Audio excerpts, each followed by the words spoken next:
Today we're joined by Neil Twa. He and his team have generated over 100 million in sales through Amazon with physical product sales. So glad to have you on the podcast. Thanks, guys, for having me here. I'm honored, and I appreciate you taking me on the call. And we can chat a little bit about Amazon and DTC and on business and all kinds of fun stuff. Amazing. Perfect. With our podcast, we always like to take a step back at the start. So, Neil, what's your personal story before we dive into all the fun Amazon and e-commerce stuff? So, how did you get to this point? Sure, man. Let me give you the short, condensed version and leave out the stuff only my mom might find interesting. So the short version is, I grew up in a working class home. My dad, he went to the Navy, and after he got out of Navy and trade school and stuff, he became a mechanic, and we did okay, and we didn't need anything, but just stuff we wanted, I had to go work to get. So by the time I was 11, 12, 13, I was out mowing lawns to make some cash. So I was making extra money for things I needed to do through that activity, and that kind of led me into hey, there's, opportunity in everything. And so I went to college because I was going to go to the Air Force. I was going to be a fighter pilot. That's what I wanted to do. That was my dream. I had gone through school and said, hey, I'm going to be a fighter pilot. Well, turns out I don't fit the criteria for a fighter pilot. I would not fit in an F-16 cockpit. So they're like, no, sorry, you can't fly the jets. And I'm like, well, then I don't want to be here. So my backup plan was to go to college. So I had a music scholarship, and I played classical and jazz. Trumpet, and so I was able to go and join the band and the jazz band and the symphony, and went to school for 3 years. It was not cool back then to live in a van down by the river, which today I guess that's kind of the cool thing to do. If you're live in a van down by the river, it's really cool. Back then it was kind of faux pas, hey, that's the worst thing that could happen to you. So when I realized that was going to happen to me as a musician, I said I better get involved in business or e-commerce or something. So I got involved in the idea of e-commerce, but it wasn't. At my age, I'm not terribly old at 46, but so much has changed with the internet that was coming online during my education time. And it's well, I want to know about that, but no one else did. It was we were basically barely trying to get up the green screens of email sending when I was in college. So it's where do you go? I could have stayed in academia where the money sort of was flowing. Or I could have gone to the corporate world, and I decided to go to the corporate world because that's where the money was flowing. And so I did that. I jumped out and taught myself programming, and then got into a really unique position. Unfortunately, I was turned down for an EOE opportunity. I have a short name, Neil Twa. A lot of people think it's Asian, and they listen to my podcasts, and this is just a profiling thing, whatever you want to call it. But they realize that I'm not. I'm a 6'4", blonde-haired, bluish guy with Viking descent. So I show up to this job interview for the final thing, and the lady's like, "Sorry, we can't fill this position for you." I'm like, "Well, crap. Now what?" Which actually led me to the right job. It was good that didn't happen, because I got an opportunity to join Sprint PCS right as the first mobile phone was launching. So the big brick mobile phone, I was part of the team that helped launch that. I got to get into a position that helped support the knowledge and management and infrastructure of the agents and the system and processes that were requiring answers for telephone calls and support calls and stuff. I watched that company while I was there for 5 years grow to 80,000 employees and 25,000 reps. So it just exploded through the mobile explosion of the mobile side, which was very fun to be a part of because things were just going so fast. And because of the job we did and because of how well I did there, I got an opportunity with a partner at IBM to join. So they picked me up, flew me out to Armonk and said, here's your job, come to IBM. And so I spent almost 5 years inside of IBM. Still no college degree, no master's, no nothing. It really just proved the concept once and for all to my mind that it's who you know that gets you there, and it's what you know that keeps you there. And because of that, I had the opportunity to spend a long time at IBM. From there, it was kind of what's next? So my entrepreneurial ADHD brain was still running things in the background. I had a game server company. I was playing online multiplayer gaming before people thought it was cool. We didn't have it into the game. You couldn't do audio codecs and stuff with multiplayer through the game. So we had game servers that were running the audio codecs so that people all over the world could run their multiplayer clans. And we had about 20,000 people running on those servers. So I'd always had an entrepreneurial background. I knew eventually I would leave the corporate world. It was just my track to get out to where the internet and the money was being spent. And in 2007, I broke loose. So for the last 15 years, I've been on my own. I've had multiple companies.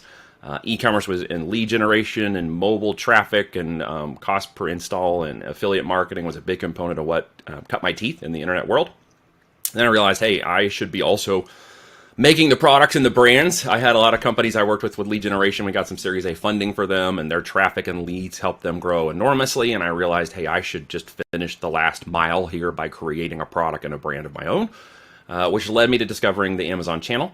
in 2011, in which I realized that this was going to be huge. It just was this big infrastructure. A few years prior to that, I think around 2009 or 10-ish, I think, if memory serves me correctly, Amazon had bought a company called FBA, and they turned it into Fulfilled by Amazon, which became that infrastructure we all know as we click mobile apps and Amazon delivers stuff to our home in an hour or a couple days. It's actually a company owned by Amazon. And so when I saw that occurring and I realized what they were going to do, I was like, I've got to be a part of this. I also looked at Amazon and said, hey, that's just another traffic source. As I'm building my products and brands, let me test it out.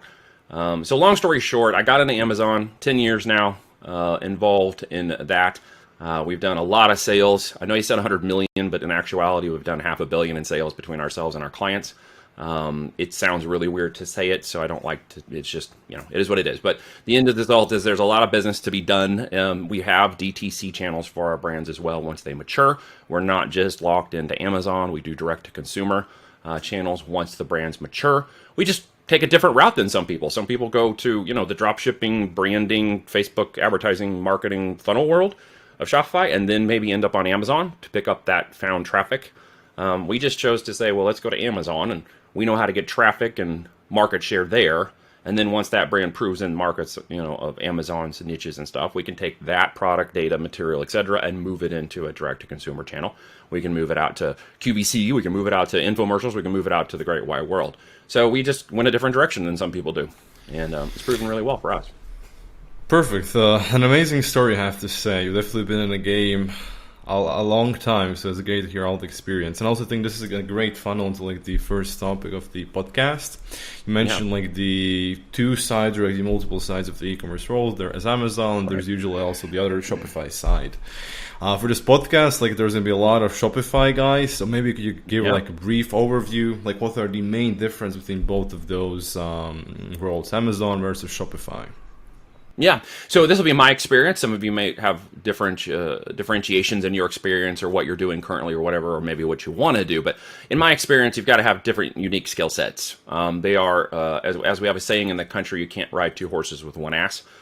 These are two different horses to ride. So when you ride one, you probably need to be pretty proficient at the first horse before you try to switch saddles and get on another one. These are very different channels to manage. Amazon is its own beast. Let's make the cons list and the pros list, and then I'll switch over to my understanding as from what I've had experience on building up to 100,000 a month on Shopify channels, what my pros and cons are there too.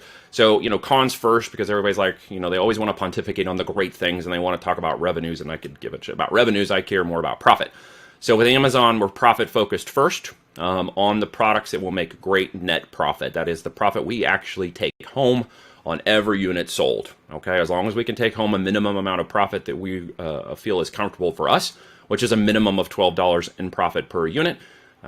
We typically will see $20 to $30 to $40 or $50 in profit per unit, but minimum we want to see 12, so we have market penetration.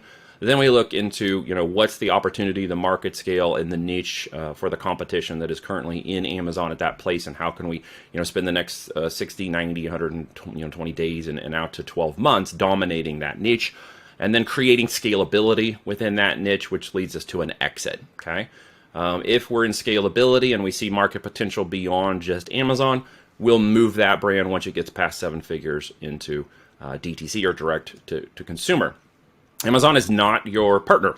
I hear a lot of people say, well, partner with Amazon. It's like, no, you're not partnering with Amazon. You're using a tool, okay? It's a tool like any other tool. You can choose 10 different hammers to go build a house. It's just a tool. At the end of the day, you could pick one of those hammers and hit the nail on the head and do a great job, or you could use the same hammer and crush your thumb.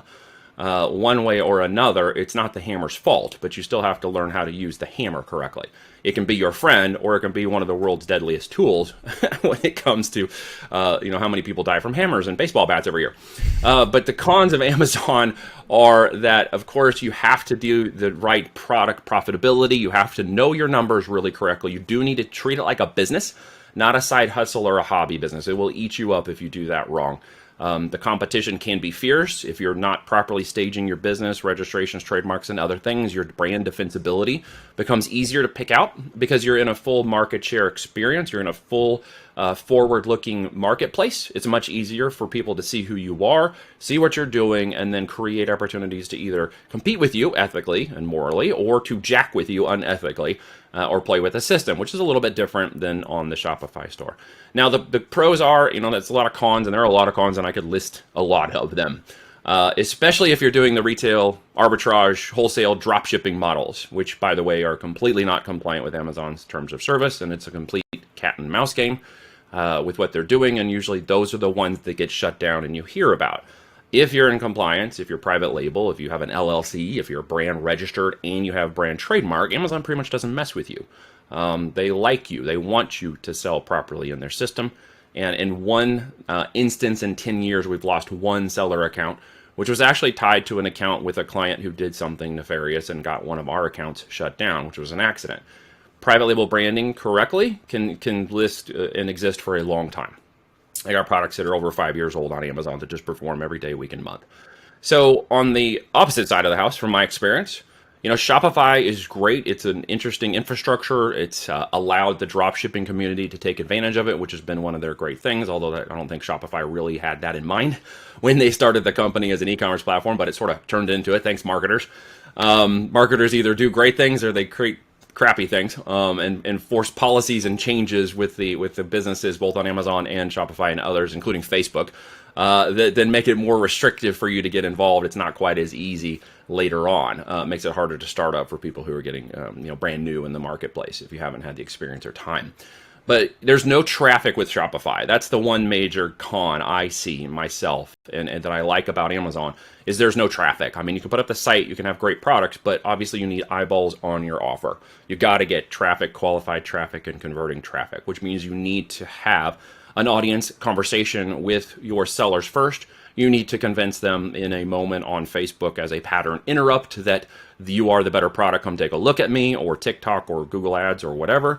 And you're kind of interrupting their day. You're interrupting them to have a conversation. I feel sometimes in the negative of this world, it's like you're walking up to a group of people who are chatting and having a great time, and you step into the conversation and just be like, buy my crap. Because I think that's how people treat it, right? They just walk into a room and just scream at the audience. It's like, hey, buy my crap. And it's like, no, that's not exactly how you establish brand. But anyways, on that, you've got to get the traffic. You got to learn additional skill sets that not a lot of people have, and they don't understand the cost associated with that. The real capital it takes to define that audience. You can spend tens of thousands of dollars on paid traffic before you get any real conversions, real sales that can quantify the metrics. It can be a challenge if you don't understand that correctly or don't know how to mess with it. And of course, Facebook and other platforms have gotten more difficult in their compliance, and it's a little easier to get yourself shut down over there, which kind of creates some problems. And then you got a bit of a cat and mouse game going on there too. Between credit cards and businesses and VPNs to get those accounts back online or get them running. But there are other sources of traffic, as you guys know, like TikTok. Of course, there's organic and SEO. That takes time. It takes time to build that brand and build that audience, and it can become a great opportunity when done correctly. But it does take quite a bit more lift to do that, and a lot of testing, in my experience. You have to test a lot of products very quickly to find your winners. So there are pros and cons to both. Some people have that skill set and can go over there and launch those products on Shopify and find those winners and do really great. If they're not taking advantage of the Amazon channel, in my experience, if you're spending between $50,000 to $100,000 a month in traffic, you're going to lose up to 18% of any traffic you acquired in the direct-to-consumer market that will end up buying on Amazon. So you paid for them, but they're buying somebody else's product. So when I see the two differences, I no longer see them as exclusively, just kind of wrap this all together, as one or the other. I see them as a part of a multi-channel strategy that most people need to look at if they're going to be really a serious business player. They need the multi-part strategy. When to do it is more important than if you do it, as I mentioned earlier, but I think it's important people understand they should open both channels at different times later on to kind of bring that whole thing together.